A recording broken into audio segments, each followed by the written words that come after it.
రండగాడు పెళ్లి చేసుకున్నట్టు ప్రభుత్వం నడుపుతామని వచ్చిండ్రు. ఎందుకు రావాలి చేతగానోడు? పనికి మళ్ళీ దద్దమ్మలు ఎందుకు కుర్చీలో కూర్చోవాలి? ఏం విచారణ చేస్తారు? మీ ముడ విచారణ ఏం తెలిసాలి? సిబిఐ కమిషన్ ఇచ్చిన సంగతే, రిపోర్ట్ ఇచ్చిన సంగతే ఎక్కడ చెప్పలే ప్రభుత్వం ఇప్పటి వరకు.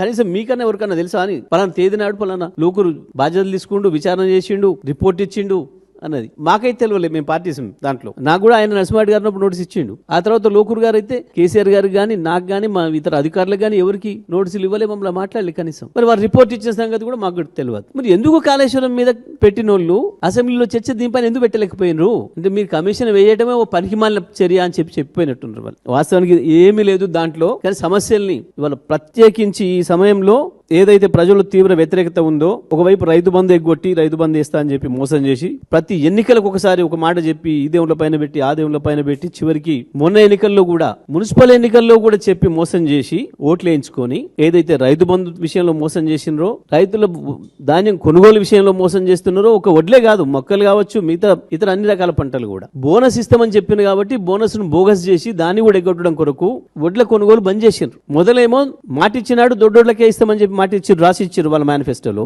తెల్లవారే మాట మార్చి అధికారంలోకి రాగానే సన్నోట్లకే ఇస్తామన్నారు. సన్నోట్లు పనుతలేవు కాబట్టి అప్పటికి రాష్ట్రంలో. నిజమే, మీ మాటలు నమ్మి మొత్తం రైతాంగం సన్నోట్ల వైపు మారే వరకే ఇవ్వాలి, మొత్తం కొనుగోలు బంద్ చేసిండ్రు. వీటన్నిటి నుంచి ఇప్పుడు ప్రజలు పక్కదార పెట్టాలి, మీడియాని ఎంగేజ్ చేయడం కొరకు వేస్తున్న ఓ నాటకం తప్ప ఈ సిబిఐ విచారణతో అయ్యేదేం లేదు, పీకేదేం లేదు. వీళ్ళు ఎన్ని విచారణలు చేస్తే మాకు అంత మంచిది. కేసీఆర్ ఇంకా ఇంకా ఇంకా కడిగిన ముత్యం లాగానే వస్తారు బయటికి బ్రహ్మాండంగా. రోజు రోజుకు ఇంకా తేలిపోతున్నాయి. మీరు సృష్టించిన అబద్ధాలన్నీ ఒకటి అన్ని తేలిపోతున్నాయి. కాళేశ్వరం తేలిపోయింది, అలాంటిది లేనే లేదు ఏమి. కానీ ఒకటి మీ రండతనాన్ని, మీ చేతగంధాన్ని బయట పెట్టుకున్నారు. ఇందులో వాస్తవానికి అందరికంటే ఎక్కువ పెద్ద ముద్దాయి రాహుల్ గాంధీ తప్ప ఇంకొకటి కాదు. ఎందుకంటే నీ నాయకత్వంలో నడుస్తున్న కాంగ్రెస్ ప్రభుత్వం నువ్వు ఏదైతే సిబిఐని జేబు సంస్థ అని మాట్లాడుతున్నావో మోడీకి అదే సిబిఐకి అప్పచెప్పడం, సిబిఐ మీద నమ్మకం ఉందని చెప్పడం, అది నీ నాయకత్వానికి సవాల్ తప్ప నీ ప్రభుత్వం ఇక్కడ రండతనమే చేస్తుంది. నువ్వు కూడా రండలాగానే ప్రవర్తిస్తున్నావు తప్ప ఇది రాజీవ్ గాంధీ ఇజ్జత పోవడం తప్ప, రాహుల్ గాంధీ ఇజ్జత పోవడం తప్ప ఇంకేం లేదు ఇంకా.